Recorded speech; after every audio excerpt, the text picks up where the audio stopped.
بسم الله الرحمن الرحيم.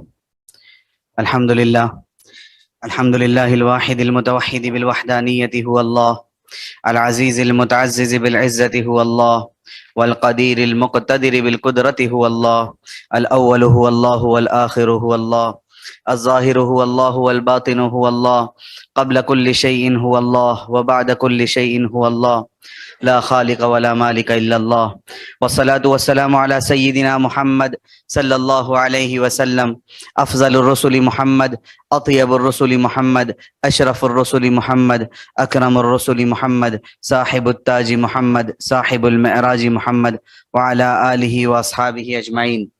أما بعد، قال الله تبارك وتعالى في كلامه المجيد والفرقان الحميد: أعوذ بالله من الشيطان الرجيم، بسم الله الرحمن الرحيم. كنتم خير أمة أخرجت للناس تأمرون بالمعروف وتنهون عن المنكر وتؤمنون بالله. صدق الله العظيم.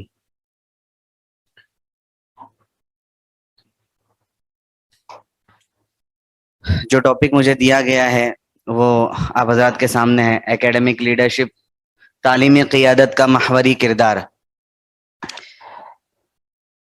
پریزنٹیشن میں اس بات کی کوشش کی ہے کہ الحمدللہ جو اسباق جامعہ ملت ابراہیمی میں علماء یعنی طلباء کے سامنے پیش کیے جا رہے ہیں اسی ترتیب سے پریزنٹیشن کو پیش کیا جا سکے، تاکہ ہم اس یونیورسٹی کے پلیٹ فارم سے اپنے علماء کو کس طریقے سے تیار کرنا چاہ رہے ہیں اس کا ایک نمونہ سامنے آ جائے۔ تو یہ جو ٹاپک ہے اکیڈمک لیڈرشپ، اس کے لیے بنیادی طور پر جس چیز کی ضرورت ہے وہ تین چیزیں ہیں، آپ اسکرین پر دیکھ رہے ہیں: حسن، کمک اور فتق۔ جیسا کہ ابھی مولانا خالد صاحب بات کر رہے تھے، آپ نے سنا ہی ہوگا کہ فورٹریس سے بات شروع ہوئی، یعنی قلعہ بنایا گیا اور اس سے بات شروع ہوئی۔ تو حسن ہے، کمک ہے اور فتق ہے۔ حسن عربی زبان میں قلعے کو کہتے ہیں، کمک فوج کا وہ دستہ جو پیچھے سے آگے والی فوج کی مدد کے لیے بھیجا جاتا ہے، اور فتق کہتے ہیں حملے کو۔ تو یہ تین چیزوں کی ضرورت ہے، اس کی تشریح ہو جائے گی کہ اصل کیا ہے، لیکن یہ صرف آپ ذہن میں رکھیے کہ حسن، کمک اور فتق تین چیزوں کی ضرورت ہے۔ لیڈرشپ کے بارے میں جب بھی بات شروع کی جاتی ہے تو قرآن کی آیت ہمارے سامنے ہوتی ہے، اور مختلف قرآن کی آیتوں میں لیڈرشپ سے متعلق باتیں کی گئی ہیں۔ وَهُوَ الَّذِي جَعَلَكُمْ خَلَائِفَ الْأَرْضِ وَرَفَعَ بَعْضَكُمْ فَوْقَ بَعْضٍ دَرَجَاتٍ لِيَبْلُوَكُمْ فِي مَا آتَاكُمْ إِنَّ رَبَّكَ سَرِيعُ الْعِقَابِ وَإِنَّهُ لَغَفُورٌ رَحِيمٌ۔ خلیفہ کا جو کانسیپٹ ہے وہی لیڈرشپ کو واضح کرنے کے لیے کافی ہے۔ اس کو ٹھیک طریقے سے سمجھ میں آ جائے اگر ہمیں، تو ہمیں لیڈرشپ مکمل طور پر سمجھ میں آ جائے گی۔ ابھی اس کے ڈیپتھ میں نہیں جانا ہے، ٹاپک کچھ اور ہے، صرف قرآن سے لیڈرشپ کو ثابت کرتے ہوئے بات آگے کی جا رہی ہے۔ لیڈرشپ کی ڈیفینیشنز کو دیکھا جائے تو مختلف ڈیفینیشنز آپ کو لیڈرشپ کی ملے گی۔ کہیں لیڈرشپ کو آرٹ کہا گیا ہے، کہیں لیڈرشپ کو کیپیسٹی یعنی صلاحیت اور قابلیت سے تعبیر کیا گیا ہے، کہیں لیڈرشپ کو ایک ایٹیٹیوڈ کہا گیا ہے کہ برتاؤ اور رویہ جو ہوتا ہے اس کو لیڈرشپ کہا جاتا ہے۔ مختلف تعریفیں لیڈرشپ کی آپ کو مل جائے گی، جیسے کہ کچھ تعریفیں یہاں پر ذکر کی گئی ہے۔ اور لیڈرشپ کے ماڈلز اگر آپ مارکیٹ میں دیکھیں گے تو بہت سارے لیڈرشپ کے ماڈلز آپ کے سامنے آپ کو مل جائیں گے، اور اس کی کچھ نمونے یہاں پر ہے۔ لیول 5 لیڈرشپ ہے، سرونٹ لیڈرشپ ہے، اڈیپٹیو لیڈرشپ ہے، اوتھینٹک لیڈرشپ ہے، exemplary leadership, situational leadership, transformational leadership, ایسے کئی ماڈلز لیڈرشپ کے مارکیٹ میں اویلیبل ہے۔ اب آ جائیے پھر سے ہماری بات پر کہ حسن، کمک اور فتق یہ کیا ہے جو تعلیمی لیڈرشپ کے لیے ضروری ہے۔ اس کو اگر ہم تھوڑا اور کھولتے ہیں تو 9 P's ہے اکیڈمک لیڈرشپ کے لیے جو بہت زیادہ ضروری ہے، اور وہ 9 P's آپ کے سامنے ہیں۔ سب سے پہلے ہیں power of wisdom and knowledge, number 2 practicing patience and persistence, number 3 پہ ہے پیپل اورینٹڈ اپروچ، نمبر 4 پر ہے پرائڈ آف پروفیشن، نمبر 5 پہ ہے پرفیکشن آف پرپس، نمبر 6 ہے پیشن آف پرفارمنس، نمبر 7 ہے پرو ایکٹیو ان نیچر، نمبر 8 ہے پروگریسو مائنڈ سیٹ، اور نمبر 9 آرگنائزیشنل کلچر کو سمجھنے کے لیے پالیسی, پروسیس اور پروسیجر, ان چیزوں کو جاننا بہت ضروری ہوتا ہے. یہ 9 P's اگر ہمارے پاس ہے تو تعلیمی قیادت کے اعتبار سے ہم ایک کامیاب ادارے کو لیڈ کر سکتے ہیں اور اپنے انسٹیٹیوشن کو, آرگنائزیشن کو لیڈ کر سکتے ہیں. اب اسی کو سامنے رکھتے ہوئے حسن, کمک اور فتق کو تیار کیا گیا ہے خاص طور پر سمجھانے کے لیے. Power of wisdom and knowledge, حکمت اور علم کی طاقت. ایچ آپ شروع میں ہا کو دیکھ رہے ہیں, یہ حسن کا ہا ہے شروع میں آیا جو. نمبر 2 پر پریکٹسنگ پیشنس اینڈ پرسسٹنس, صبر اور استقامت کا حامل ہونا بہت زیادہ ضروری ہے. نمبر 3 پیپل اورینٹڈ اپروچ, اس میں نظام جماعت بندی کا حامی ہونا. نظام جماعت بندی یعنی ٹیم بلڈنگ آنی چاہیے اگر اکیڈمک لیڈرشپ کی ضرورت ہے تو یہ حسن ہو گیا. حکمت, صبر اور نظام جماعت بندی کا آنا یہ حسن ہے. نمبر 4 پر پرائڈ آف پروفیشن, کام پر فخر و ناز کرنے والا. ہمارا جو کام ہے اس پر فخر ہونا چاہیے. اس کے ڈیپتھ میں ہم لوگ آگے جائیں گے, صرف ابھی حسن کمک سمجھا رہا ہوں میں. پرائڈ آف پروفیشن میں کام پر فخر اور ناز کرنے والا آدمی ہونا چاہیے. نمبر 5 پرفیکشن آف پرپس, مقصد کے کامل ہونے کا احساس ہونا بہت زیادہ ضروری ہے. نمبر 6 پیشن آف پرفارمنس, کارکردگی کی بہتری کا جذبہ, اپنی کارکردگی کی بہتری کا جذبہ. تو یہ کمک ہو گیا, کام, مقصد اور کارکردگی, یہ کمک ہے. Number 7 proactive in nature, فطرتاً فعال ہونا, آگے بڑھ کر پیش قدمی کرنا, انیشیٹو لینا, پہل کرنا. نمبر 8 پروگریسو مائنڈ سیٹ, ترقی پذیر ذہنیت کا ہونا. اور نمبر 9 پالیسی, پروسیس آف اور پروسیجر, ان تینوں کو ساتھ میں اگر جمع کر لیا جائے تو کام کی تدبیر کا سمجھنا اور جاننا. یہ حسن, کمک اور فتق کی تھوڑی سی تشریح ہو گئی. اب ہم تھوڑا اس کو اور زیادہ کھولتے ہوئے آگے چلے, ایک ایک چیز کو لے. Power of wisdom and knowledge, کچھ چیزیں جن سے علماء اکرام پہلے سے واقف ہے اس کو زیادہ واضح کرنے کی ضرورت نہیں ہے.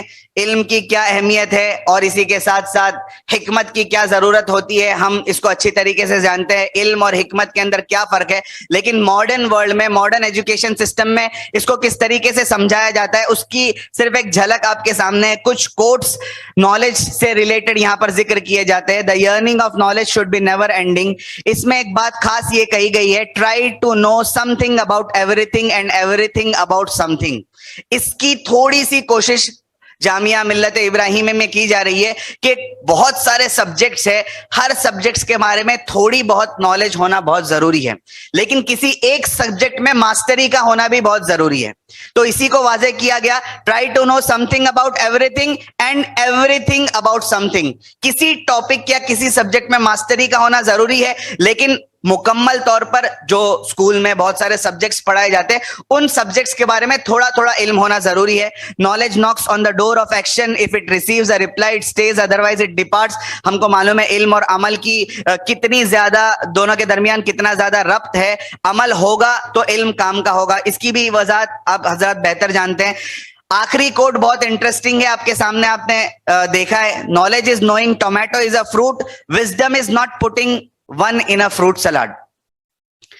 نالج اور وزڈم کو الگ الگ طریقے سے سمجھایا گیا ہے کہ علم کیا ہے, حکمت کیا ہے. ہمارے پاس اس کی بہت تشریحات ہے. علم کس طریقے سے آتا ہے, 2 زانو تلمس کے لیے طے کرنا ہے اور بیٹھنا ہے استاذ کے سامنے, استاذ کی جوتیوں کو سیدھا کرنا ہے. تجربات کے ذریعے سے حکمت آتی ہے, صلحاء کی محفل میں بیٹھنے سے حکمت آتی ہے, ان کی مساوات اختیار کرنے سے آتی ہے. تو یہ بہت ساری چیزیں علم اور حکمت سے متعلق جو بہت زیادہ ضروری ہے. سب سے بنیادی چیز, علم اور حکمت میں جتنی گہرائی اور گہرائی ہوگی ہم اتنا زیادہ تعلیمی قیادت میں آگے بڑھ سکیں گے. آئیے اور اگر دیکھیں تو اس زمانے میں جن چیزوں کے اوپر زیادہ فوکس کیا جاتا ہے, بہت ساری چیزیں, ہولسٹک ایجوکیشن کہا جاتا ہے کہ ہمیں جو ہے ہر چیز کو ساتھ میں لے کر چلنا پڑے گا. یہ ایک سلائیڈ آپ کے سامنے ہے جس میں دیکھیے ہر زمانے میں پہلا جو زمانہ تھا جہاں پر ایگریرین ایج جس کو کہا جاتا تھا, وہاں پر پی کیو کی, فزیکل کوشن کی ضرورت پڑتی تھی, پھر انٹلیکچوئل کوشن کی ضرورت پڑنے لگی, پھر ایموشنل کوشن کی ضرورت پڑنے لگی, اور آج لوگ کہہ رہے ہیں اسپرچل کوشن کی بہت زیادہ ضرورت ہے.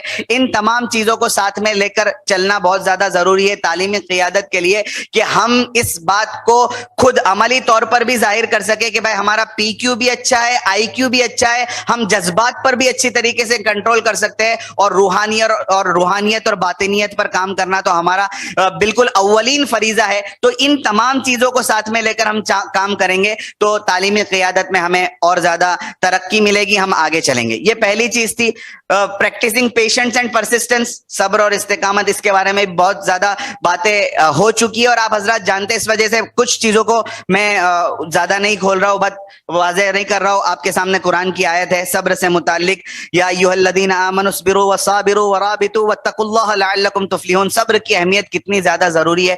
دیکھیے پیشنس استاذ کے لیے اور تعلیمی میدان میں کام کرنے والوں کے لیے بہت زیادہ ضروری ہوتا ہے, اور اس کی اہمیت علماء حضرات 10 سال مدرسے میں جب تک پڑھتے ہیں, اساتذہ سکھاتے ہیں اور ہم سیکھتے ہیں, تو اس کے بارے میں آپ بخوبی جانتے ہیں. اور کتنی محنت اور کتنی استقامت اور کتنی زیادہ ثابت قدمی کے ساتھ کام کرنا یہ بھی معلوم ہے. وَأَن لَيْسَ لِلْإِنسَانِ إِلَّا مَا سَعَىٰ, کہ ہم جتنی کوشش کریں گے, پرسسٹنس کے ساتھ جتنا کام کریں گے اتنا زیادہ فائدہ ہوگا.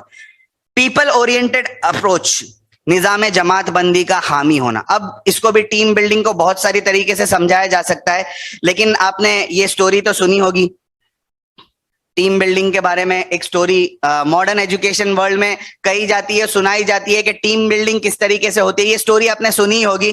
پہلی سٹوری ہے جہاں پر ریبٹ اور ٹورٹوئس کی ریس ہوتی ہے, اور آپ کو معلوم ہے کون جیتتا ہے, اور مورل آف دا سٹوری ہو جاتی ہے slow and steady wins the race. لیکن وہ جو ریبٹ ہار جاتا ہے وہ ہار نہیں مانتا ہے, وہ دوبارہ ریس کا مطالبہ کرتا ہے. اور آپ کو کیا لگتا ہے اب دوسری مرتبہ اگر دونوں کے درمیان ریس ہوگی تو کون جیتے گا؟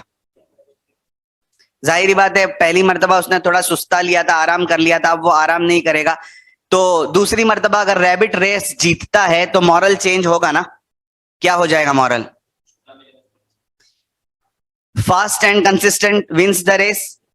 وہ پرانا زمانہ لانگ اگو, بہت پرانا, یہ فیبلز ہے, ایسوپس فیبل کہا جاتا ہے, بہت پرانی کہانیاں ہیں. لیکن اب آج کے زمانے میں ان کو لے کر, وہی مورلز کو لے کر آگے نہیں چلا جا سکتا ہے. مورلز میں تبدیلیاں آئے گی. اب دونوں نے ایک جیت لی تو کہا کہ بھائی فیصلہ تو ہوا نہیں, بیسٹ آف 3, تیسری لگائیں گے, اور تیسری میں جو جیتے گا وہی اصل کہا جائے گا کہ وہ جیتا ہے. تو دونوں نے کہا کہ ٹھیک ہے تیسری ریس. لیکن اب کچھوا یہ شرط رکھتا ہے کہ ٹھیک ہے ریس تو ہوگی لیکن میدان میں سلیکٹ کروں گا, میدان کہاں دوڑنا ہے میں اس کا انتخاب کروں گا. اور ریبٹ اس ذہن میں ہوتا ہے کہ بھائی کوئی بھی میدان ہو, میں اتنا فاسٹ ہوں کہیں پر بھی جیت سکتا ہوں, وہ ایگری کرتا ہے. اور پھر کچھوا جو ہے جس میدان کا انتخاب کرتا ہے اس میں راستے میں ایک تالاب آتا ہے, تو اب کون جیتے گا؟ پھر سے مورل چینج ہو جائے گا, اور مورل ہو جائے گا ٹیلنٹ ونس دا ریس. کیونکہ اللہ تبارک و تعالیٰ نے کچھوے کو 2 ٹیلنٹ دیے ہیں, زمین پر چلنے کا بھی اور پانی میں تیرنے کا بھی, اور ریبٹ کے پاس ایک ہی ٹیلنٹ ہے. تو اب پھر سے, لیکن یہ بھی اب لانگ ایگو ہے, بہت پرانی بات ہے. اب اگر ہمارے تعلیمی اداروں کو کامیاب ہونا ہے تو کام اس طریقے سے کرنا پڑے گا, اور کام اس طریقے سے ہوگا تو ہی ہم جیتیں گے. جہاں پر تیز دوڑنے کی ضرورت پڑے گی وہاں کچھوے کو ریبٹ اپنے کندھے پہ اٹھائے گا, اور جہاں پانی میں جانے کی ضرورت پڑے گی وہاں کچھوا ریبٹ کو اپنے کندھے پر اٹھائے گا. اور پھر سے مورل چینج ہو جائے گا, team work wins the race, team work is more effective than individual performance. تو یہ ٹیم ورک ہے, لیکن ٹیم ورک اکثر فیل کیوں ہو جاتے ہیں, اس کی کچھ وجوہات میں آپ کے سامنے پیش کرنا چاہوں گا. One can't be a good team member, ایک آدمی اچھا ٹیم ممبر نہیں ہو سکتا ہے, اور اس وجہ سے کیونکہ وہ انویلنگ ٹو شیئر ہوتا ہے, اپنی باتوں کو دوسروں کے ساتھ شیئر نہیں کرتا ہے, تو وہ اچھا ٹیم ممبر نہیں ہو سکتا ہے. لیک آف سینسٹیوٹی, اس کے اندر احساس نہیں ہے, احساسات سے وہ خالی ہوتا ہے, تو وہ اچھا ٹیم ممبر نہیں ہو سکتا ہے. Lots of blame and excuses, وہ ایک دوسرے کے اوپر اپنا الزام دوسرے کے اوپر ڈالنے کی صلاحیت اس کے اندر بہت زیادہ ہے, تو یہ آدمی اچھا ٹیم ممبر کبھی نہیں ہو سکتا ہے. ڈمپنگ ناٹ ڈیلیگیٹنگ, دونوں کے اندر بہت فرق ہے. اپنے کام کو بوجھ سمجھ کر کسی کے اوپر ڈال دینا یہ ڈمپنگ ہے, اور اپنے کام کو بانٹنا یہ ڈیلیگیٹنگ ہے. دونوں میں فرق ہے. جس کو ڈمپنگ کرنا آتا ہے, ڈیلیگیٹنگ کرنا نہیں آتا ہے, وہ اچھا ٹیم ممبر نہیں ہو سکتا ہے. ڈونٹ واک دا ٹاک, آپ کے کال اور فعل میں مطابقت نہیں ہے تو آپ اچھے ٹیم ممبر کبھی نہیں ہو سکتے ہیں. Add no value to team, آپ کی صلاحیتوں کی وجہ سے ٹیم کو کوئی فائدہ ہی نہیں پہنچ رہا ہے. آپ کے اندر صلاحیت بہت ہے, لیکن آپ کی صلاحیت سے ٹیم کو کوئی فائدہ نہیں پہنچ رہا ہے. آپ ٹیم کو کوئی ویلیو ایڈیشن کرنے میں فائدہ مند نہیں ہے تو آپ کبھی اچھے ٹیم ممبر نہیں ہو سکتے. اور ان ریلائبل اینڈ ان ٹرسٹ وردی, ایسا آدمی جس کے اوپر بھروسہ نہیں کیا جا سکتا ہے, وہ کبھی اچھا ٹیم ممبر نہیں ہو سکتا ہے. اور سائڈ میں ایک تصویر آپ کو نظر آ رہی ہے, انگریزی زبان میں اس کو پاکیوپائن کہتے ہیں. ٹیم کے لیے بہت بنیادی ضرورت کی چیز جو ہے اس جانور سے سیکھی جا سکتی ہے. جب ٹھنڈی بہت سخت ہوتی ہے تو یہ پاکیوپائنز بہت سارے جمع ہو جاتے ہیں اور ایک دوسرے کے ساتھ جڑ جاتے ہیں. جب ایک دوسرے کے ساتھ ان کا بدن سے بدن ملتا ہے تو آپ کو کیا لگتا ہے اس کے جسم کے اوپر کیا لگے ہوئے ہیں؟ وہ ایک دوسرے کو چبھتے ہیں. لیکن وہ لوگ اس کو برداشت کرتے ہیں اس لیے کہ ان کو معلوم ہے اگر مجھے سروائیول موڈ میں رہنا ہے, مجھے زندگی اپنی بچانی ہے, تو ان کانٹوں کو برداشت کرنا پڑے گا. آج ہم ہمارے آرگنائزیشنز اور انسٹیٹیوشنز میں اسی پوزیشن میں ہیں. کانٹے سب کے اندر ہے, لیکن ہم نے اگر ایک دوسرے کے کانٹوں کو اگنور کرنا نہیں سیکھا اور ان کو برداشت کرنا نہیں سیکھا تو ہم اچھے ٹیم بلڈنگ کبھی نہیں کر سکتے. سب کے اندر کانٹے, کوئی دنیا میں پرفیکٹ نہیں ہے. اگر ہم ان کانٹوں کو لے کر بیٹھ جائیں گے تو ٹیم بلڈنگ کبھی اچھی نہیں ہوگی. ان کانٹوں کو برداشت کر کے اگنور کرنا سیکھیے, تب اچھی ٹیم بلڈنگ ہوگی. یہ پاکیوپائن سے ہم کو سبق ملتا ہے. This is what we call team building. آگے پرائڈ آف پروفیشن بہت اہم چیز ہے. کام پر فخر. ہمیں دیکھیے بہت ساری مرتبہ یہ کہا جاتا ہے, صبح مولانا بھی یہی کہہ رہے تھے کہ بھائی ہم علماء بڑے اداروں میں جا کر احساس کمتری میں مبتلا ہو جاتے. ہمیں کسی قسم کے احساس کمتری میں مبتلا ہونے کی ضرورت نہیں ہے, کیونکہ ہمارے پاس جو علم ہے قرآن و حدیث کا, جو ہم نے اساتذہ کے سامنے بیٹھ کر حاصل کیا ہے, اس کا کوئی مطلب بدل نہیں ہے. اور اس مقام تک کسی کا پہنچنا بہت مشکل ہے, اللہ یہ کہ وہ اسی ترتیب اور اسی پروسیس کو, اسی پروسیجر کو فالو کرتے ہوئے. تو ہمیں اپنی چیز جو ہمارے پاس ہے, ٹھیک, فخر اور اکڑ دونوں کے اندر فرق ہے. ٹھیک ہے, پرائڈ سے کیا مراد ہے آپ کو سامنے نظر آ رہا ہے. پرائڈ سے مراد ہے personal responsibility in delivering excellence. اگر آپ کو اپنے کام پر فخر ہے, اس کا مطلب یہ ہے کہ آپ کو اپنا کام حسن و خوبی کے ساتھ انجام دینا ہے, بہترین طریقے سے, کہ آپ کے علاوہ وہ کام اتنے اچھے سے کوئی کر نہ سکے. یہ پرائڈ آف پروفیشن بہت زیادہ ضروری ہے. اور قرآن کی آیت ہمیں معلوم ہی ہے, زیادہ بتانے کی ضرورت نہیں. العلماء ورثۃ الانبیاء. اور ہمیں فخر ہونا چاہیے کہ ہمیں علم حاصل کرنے کی وجہ سے, علماء ہونے کی وجہ سے کہیں نہ کہیں اللہ کے رسول صلی اللہ علیہ وسلم کے ساتھ براہ راست نسبت حاصل ہے. وہ بھی معلم تھے, ہم بھی معلم ہیں. تو معلم ہونے کی نسبت یہ دنیا کی سب سے بڑی نسبت ہے, کیونکہ اس کا ربط اور تعلق براہ راست اللہ کے رسول صلی اللہ علیہ وسلم سے ہوتا ہے. تو یہ پرائڈ, ہمیں ایکسیلنس پرووائڈ کرنا ہے. علماء کی ذمہ داری ہر فرنٹ پر ہمیں کھڑے ہو کر اپنا کام بہتری کے ساتھ انجام دینا ہے. پرفیکشن آف پرپس, ہمارا مقصد بہت زیادہ صاف ہونا چاہیے, بہت زیادہ کلیئر ہونا چاہیے. ہمارا مشن, ہمارا ایم, ہمارا موٹو جو ہے یہ بہت واضح ہے. جو آیت آپ کے سامنے پڑھی گئی قرآن کی آیت, کنتم خیر امۃ اخرجت للناس تأمرون بالامر بالمعروف اور نہی عن المنکر, ہمارا بنیادی مقصد ہے کہ دنیا سے ظلمت کیسے ختم ہو جائے اور دنیا میں نور کیسے پھیل جائے. یہ ہمارا بنیادی مقصد ہے, بہت واضح ہو جائے. اور اس مقصد کو حاصل کرنے کے لیے ہمارا تن من دھن جو بھی ہمیں لگانا پڑے وہ ہم لگائیں گے. جب مقصد بالکل صاف ہو جائے گا تو کام کرنے میں آسانی ہوگی. پرو ایکٹیو ان نیچر, فطرتاً فعال ہونا, آگے بڑھنے کی صلاحیت, پہل کرنا, انیشیٹو لینا. پرو ایکٹیو بہت ساری چیزیں ہم نے وہ 7 ہیبٹس میں بھی پرو ایکٹیو, جو اسٹوڈنٹس ہیں انہوں معلوم ہے پرو ایکٹیو ہونا 7 ہیبٹس میں بھی بتایا گیا. اور بہت ساری چیزیں پرو ایکٹیو ہونے کے بارے میں ہم لوگوں کو معلوم ہے. بس قرآن کی ایک مثال دوں گا. دیکھیں پرو ایکٹیو ہونے میں ایک چیز کے اوپر فوکس کیا جاتا ہے, 2 چیزیں ہیں, ایک ہے سرکل آف انفلوئنس اور ایک ہے سرکل آف کنسرن. ٹھیک ہے, ہم کہاں پر زیادہ فوکس کرتے ہیں؟ ہوتا یہ ہے کہ جہاں پر ہمارا اختیار نہیں ہوتا ہے ہم وہاں زیادہ فوکس کرتے ہیں. حالانکہ ہونا یہ چاہیے جس جگہ پر ہمارا اختیار ہے وہاں ہم زیادہ فوکس کریں, جہاں ہم زیادہ اختیار کام اچھا کر سکتے. اپنے آپ کو بلڈ کرنا, اپنے آپ کو اپ گریڈ کرنا, اپنے آپ کو اپ ڈیٹڈ رکھنا, یہاں پر ہمارا اختیار ہے. جن چیزوں پر حالات کا بدلنا اور خطرناک حالات کا آ جانا, اس پر ہمارا اختیار نہیں ہے. جن چیزوں پر ہمارا اختیار ہے کہ ان حالات کا سامنا کرنے کے لیے اپنے آپ کو کیسے تیار کرنا, یہ تعلیمی قیادت کا بنیادی اصول ہے. حالات آتے جاتے رہیں گے, ہماری تیاری کیسی ہے, ہم کتنے پرو ایکٹیو ہے, یہ زیادہ. دیکھیے اللہ کے رسول, یہ قرآن کریم کی آیت جو ہے, حضرت موسیٰ علیہ الصلوۃ والسلام کو جب فرعون کے پاس اللہ تبارک و تعالیٰ کے حکم سے جانا پڑ رہا تھا تو حضرت موسیٰ پوری تیاری کر کے گئے, پرو ایکٹیو تھے. ان کو معلوم تھا کہ وہاں پر کیا کیا چیزوں کی ضرورت پڑے گی. وہ چیزیں سب کے سب حضرت موسیٰ نے اللہ سے مانگ لی.